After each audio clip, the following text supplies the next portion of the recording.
as each week, our musicians are always tuning into the theme, and the theme for the month of June is letting go. And sometimes that is a tricky thing to do when you're trying to honor your truth, that you're journeying forward in your spiritual growth. Sometimes we do have to let go of people and things, and it's not easy. And I think that song speaks very deeply to the fact that, you know, it's still woven into our consciousness.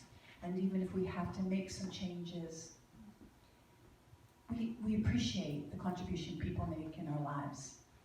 So that brings us to our speaker this morning. We're delighted. Our community is full of talented and wise people.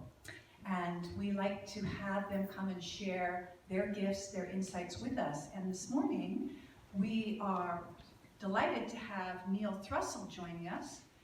And I'm going to read a little bit about Neil, because Neil is the kind of guy that you wouldn't necessarily know all this is going on inside. But Neil is an international best-selling author of a series called A Warrior's Heart series. He's the master of the Shin. He's a speaker, facilitator, life coach, web geek, which we're thankful for because he helps us with our website. He's an adventurer, a husband, son, uncle, and a lover of life. And we're delighted that today he's going to be talking to us about being too stubborn to let go. Please welcome Neil Thrussell.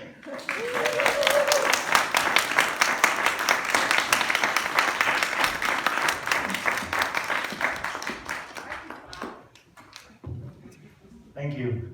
Of all my talks, today is the first time in probably 10 years that I have the heebie-jeebies, indigestion, wondering, questioning, and I blame our own Reverend Doug Craig for this.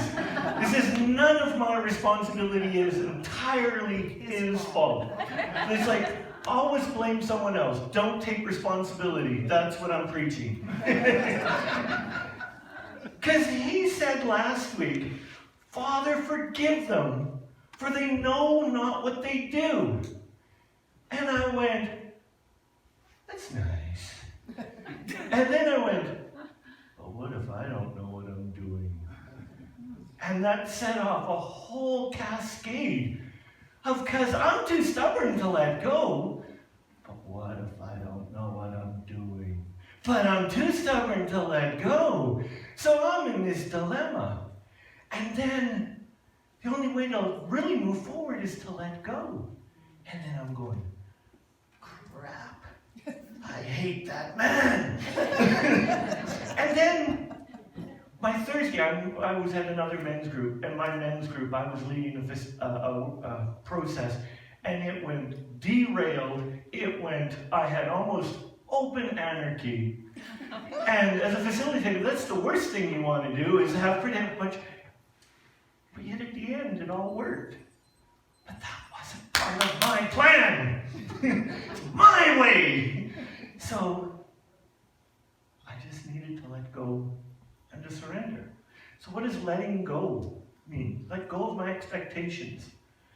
So I'm going to ask you to let go of your expectations, your skepticism,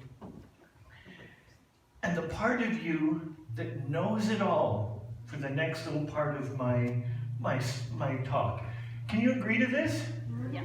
Or at least just nod your head and say, yes, I will, but I'm going to judge you anyways. So with that, I'm going to ask Vivian to lead us in our song. I think you all know this one. Oh. No, that's not it. That's not it. You know what? We forgot to tell Chad. It's I Surrender. You guys all know this one. Oh. It's funny, I remember, but we forgot to tell Chad. Okay. I have to let go now. Good talk. Thank you. Bye. I surrender. I trust and I know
yourself on a beach. You're standing on a beach.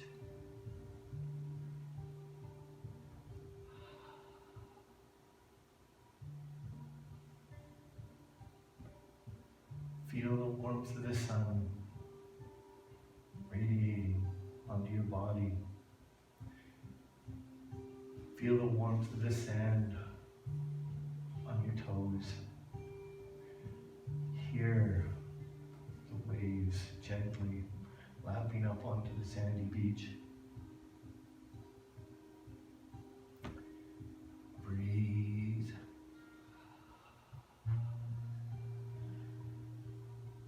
And you look to the left, and you see this beautiful version of you from this place of your childhood. That is you in your wonderful, magnificent. And gently in your mind, reach over and take hold of that child, that innocent you, and hold their hand. From this place of warmth and love, remember the beauty of yourself. From this place of love and compassion, surrender to just love. There is nothing more than love. Breathe in this beautiful essence of perfection of you and your inner child. Feel the warmth the sun feels on your body, which symbolizes love. Allow your body to be warmed by love.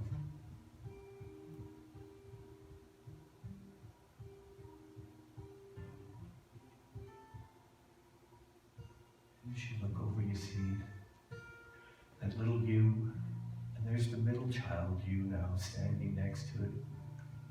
And it takes the hand of the little you, and together we share. The essence of your home is the incredibleness that you are. You are a beautiful divine soul. You are awesome, loving, compassionate.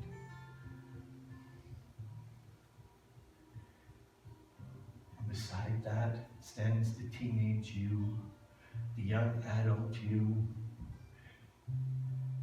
and the other versions of you as you age, each perfect, just as you are, perfect. Allow the sun to warm your body, to recognize the perfection in this moment, and surrender to all that is. I surrender. I trust and I know that as I surrender,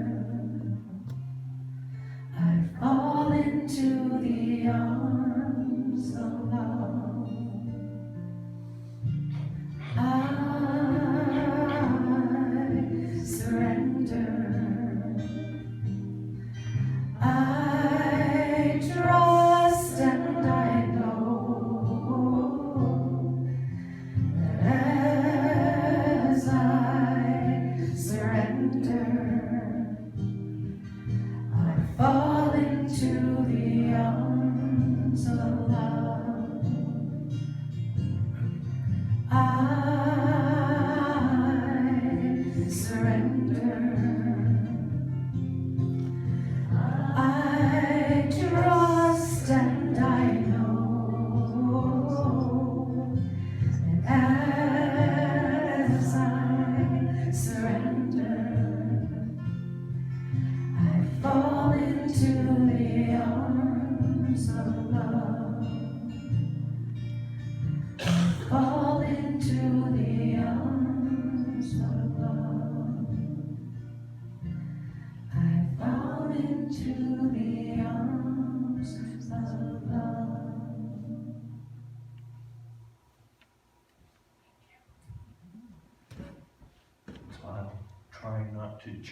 back into this place too quickly. So welcome back to the new you and the unlimited possibilities of your life. So today is letting go. And I'm too stubborn to let go. Well, I'll let go a little bit. I have this persona that I lead. I live outside of unity.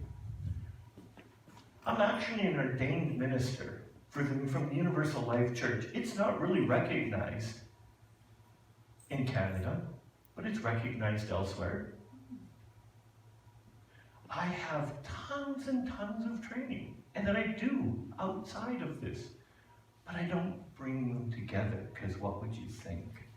What would if I claim that I actually am a reverend, and I actually have a philosophy? What would you think of me? And that's me. Those are my judgments. I've taken that opportunity away from you by playing small. So as I'm going to ask you to, as I step up to this task, to claim that I am Reverend Neil Thrussell. So, if I'm going to say that I am Reverend Neil Thrussell, can I get a hallelujah? Thank you.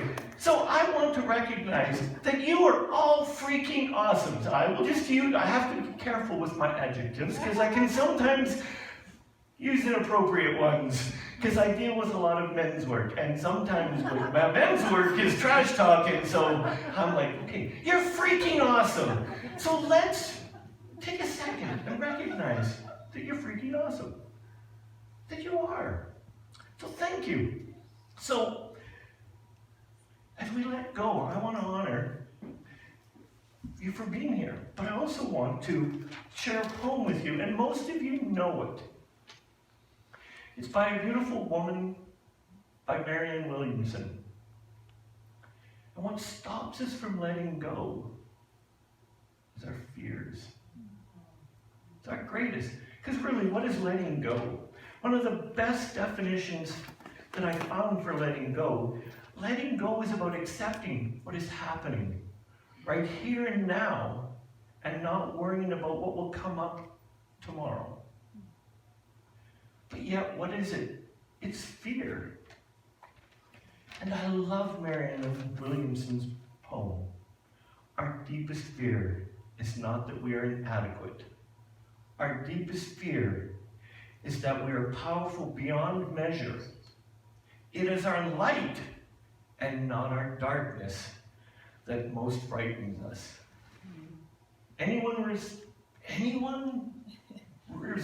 Does that resonate with anyone besides me? I didn't want to tell that I have this pseudo certificate that says that I'm a reverend, that it's only good for really marriages in California and Nevada and all of this thing, because that would make me as fake. It would make me hokey. And I couldn't stand being judged. But I'm too strong, too stubborn, because I don't want to let go. 2 years ago, almost 3 years ago, I went to Tina and I said, "Hey, honey, I want to go run a marathon." And typical Tina's, "Why didn't you?" That's nice. Not knowing what really it included for her, but she just wants to be supportive. Yeah, that's nice. Okay, yeah, I'll support you. Well, it included 22 weeks of 3 runs a week. It included changing my diet, changing monetarily, buying things, doing things. I went through 3 pairs of runners to do this little marathon. All for what? I spent hundreds of hours to get a little medal. A little medal. So this probably, and then we flew to Victoria, so this probably cost me $2,500 or $3,000 to get this wonderful little medal. But what really... Put it on. Yes, ma'am. All right. So what really was the lesson I was trained. When you're training, I was trained to run 30 kilometers. 3.5 hours is what I was trained to run. The rest is all willpower. Because my coach did not want to stress my body. Because it's going to be enough stress to run 42.2 kilometers. So the day of the race, I'm running, and if anyone besides me and Ariana done any kind of distance running, did you know that there's various walls that you're going to hit at? For me, it's at 4 kilometers, and I'm running, and I go, what the crap? Insert masculine word and go bad word, and why am I doing this? And then 4.5 kilometers rolls around, and it's like, because I love it, and I just go, and I continue. At around kilometer 18, because if you notice I have round shoulders, my shoulders start to hurt, and I'm starting to run like this. It's not very good for your pace. So you have to go, and you're into here. I'm at kilometer 36, and my body goes, I don't know how to tell you this, Neil, but you're done. I had eaten so many of the carbohydrates and the sugars, my body was now not responding to anything that I could eat or drink. Well, it responds, if I drink water and I'm running, teaspoon in, instant teaspoon out. So when you're running and you don't know where the next bathroom is, running and water don't mix. So I can see the bathroom. I'm drinking the water, and I'm now at 36 kilometers. I can't eat. I'm in trouble. I am in trouble. Nothing I have trained for, all my stubbornness is now at its maximum. I've peaked. It's like, I don't know what to do. I have no idea what to do. I'm running, and I just dialed on the phone, and I just said, I'm in trouble. I reached out to Tina. I'm in trouble. And I keep running, and I'm ready to quit. It's like I had trained all of this, and this was way too much. And I reached out, and my phone buzzed, and he says, hold on, help is on the way. And I'm like, what are they gonna do? Somebody's gonna run it for me? I get to kilometer 38. There is my nephew and my niece in their typical Vancouver yuppie outfit with their little Starbucks coffee, and let's go, Uncle. And I'm like, pardon? Come on, move it. So they're at kilometer 38 with me, running on the track with me to encourage me to go. So I get there, then my friend Leslie, who had just finished 10K. She's an obese woman. 10K is her limit. And she was there. She came in at kilometer 40, and all I did is just keep talking. At kilometer 40, the man that I had paced all the way, every step of the way, I had encouraged him. He caught up to me, and he just puts his hand on my back and says, you are not going ahead of, I am not passing you. And he pushes me across the finish line. I cried because I gave up on me. But my friends, my family didn't give up on me. And when I asked for help, it arrived. I couldn't say how it could arrive. In my master plan, I would have just crossed the finish line under my own power. And it would have been perfect. But without any lesson, no, I wouldn't have learned a squat. I would have learned about nutrition and how well my training program was. But what it gave me is the courage to do marathon number 2. Marathon number 2 was beautiful. I ran it with my sisters.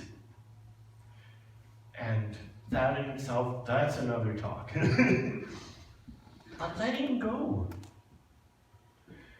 what I discovered is I need to be gentle with myself. As soon as I am rough with myself, it goes nowhere. Recognize what is completely within my control and what is out of my control. What was in my control in the marathon is stopping or moving forward. I chose to keep moving forward. Letting go is don't be invested, completely invested in the outcome.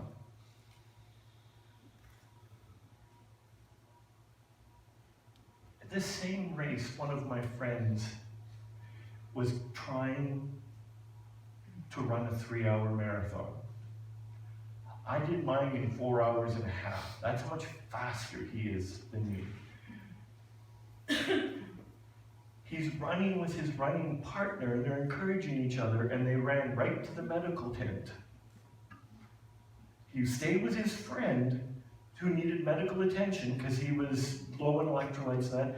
And then his friend said, "Go, Jared, save your time, save your time." So after he was done, Jared tried to make up 20 minutes in a race, and he missed it by 3 minutes. He did his with a 20-minute break in 3 hours and 3 minutes. And I'm like, that's freaking crazy. But his friend gave him permission, and Jared gave himself permission, and he pushed it like he had never pushed it before. The next 2 or 3 days later, when I saw Jared at the office, we were still walking like this. But it was worth it.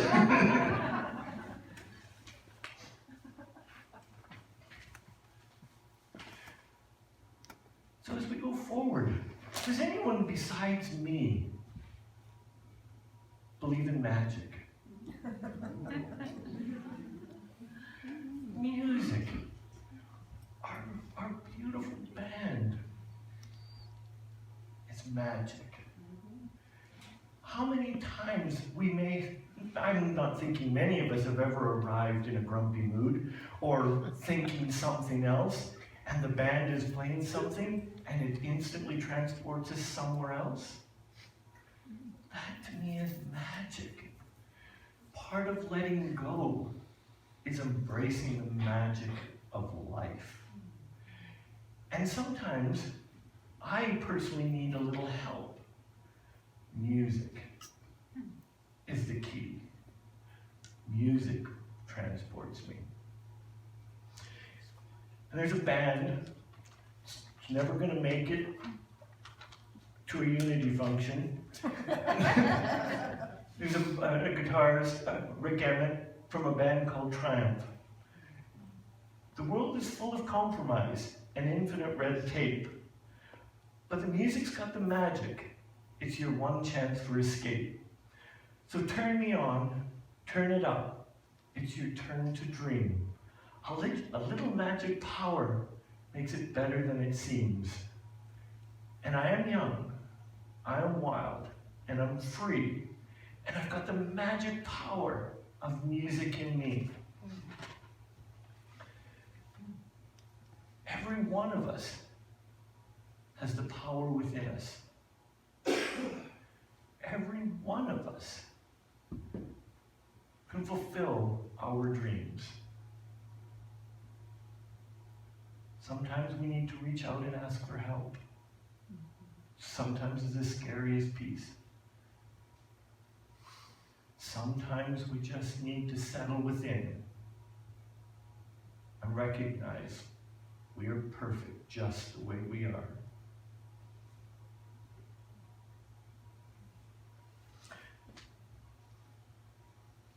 So I'd like to thank you for letting me share in my imperfections my stories of letting go.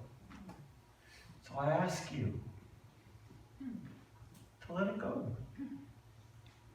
Just to let it go.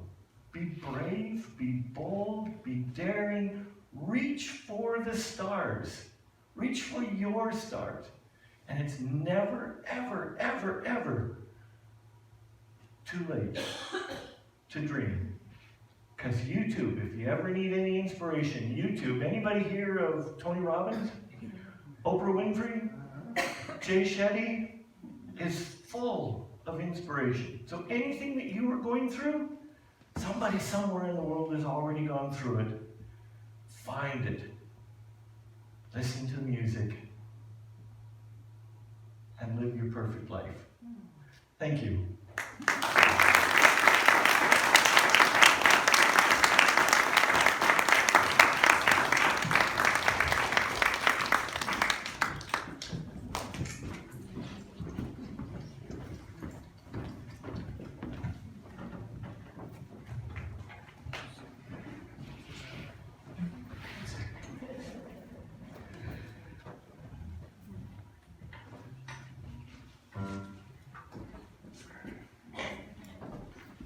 A few years back, I wrote a song called Let Go and Let God. So, we're going to do that for you. Just before we launch into that, I just wanted to share a little story that I read about how they used to catch monkeys. What they used to do is take a jar that was big enough, the hole in the top of it was big enough for the monkey to stick its hand in, and they would put fruit in the jar that the monkeys wanted. But when the monkey would grab the fruit, it couldn't get its hand back up. So just the fact that the monkey refused to let go of the fruit made it easy to catch the monkeys. So just a little anecdote, I suppose. If you don't want to get caught like a monkey, you gotta learn to let go. I'm with Jesus. None of that's in the song. Time to rewrite. In that form. It's not a yeah, song rewrite about it. monkeys. I'll have to write another verse, I guess.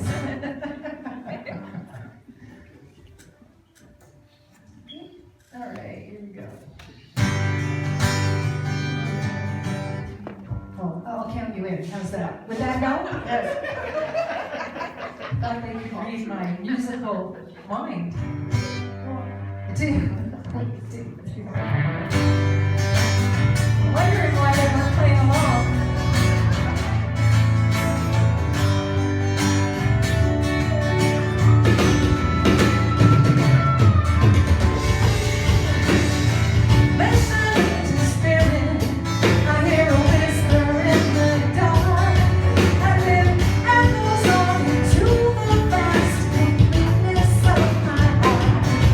I'm going with the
But I'm gonna let go of that.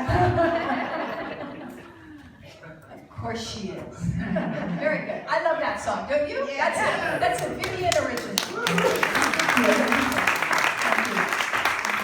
Maybe we should learn that one, Vivian. Maybe the whole community should sing that one. What do you guys think? Shall we learn that? Yeah. Let's see if we can learn that next time. Wow, what an adventure this morning. Neil, thank you. You had my heart up and down about whether you would finish that race, but I think it was brilliantly apropos. I think many of us feel that in endeavors we take on from big to small about, can we go the distance? Can we make it? And it really is very often about that connection of other people and about that strength within. So thank you for that adventure. And now we know your secrets, so guess what? We're going to be looking for your wisdom on a few more things.